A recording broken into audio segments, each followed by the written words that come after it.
Good evening, Ma'am Laudet. Ako nga pala si Jared Rohel Esmisicola. Ano nga ba ang tatalakayin natin ngayon? Ang tatalakayin natin ngayon, ano ang ika-4 na pananaw ng globalisasyon? Narito ang ika-4 na pananaw ng globalisasyon. Una, pananaw na pagbabago.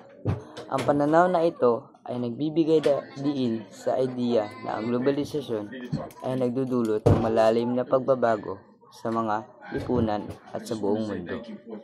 Naniniwala ang mga transformationists na ang globalisasyon ay hindi lamang isang simpleng pagpapalawak ng mga ugnayan, kundi isang proseso na bumabago sa mga istruktura ng estado, ekonomiya at kultura.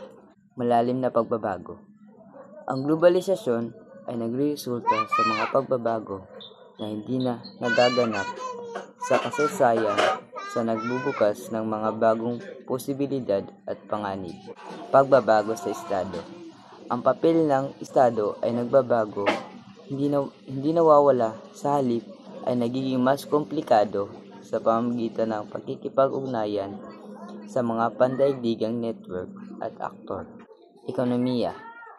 Ang ekonomiya ng mundo ay nagiging mas integridad na may pagtaas ng kalakalan, pamumuhunan at paggalaw ng kapital. Kultura.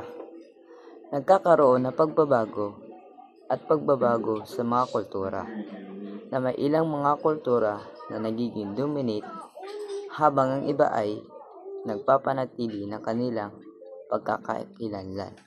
Hindi tiyak na kinabukasan.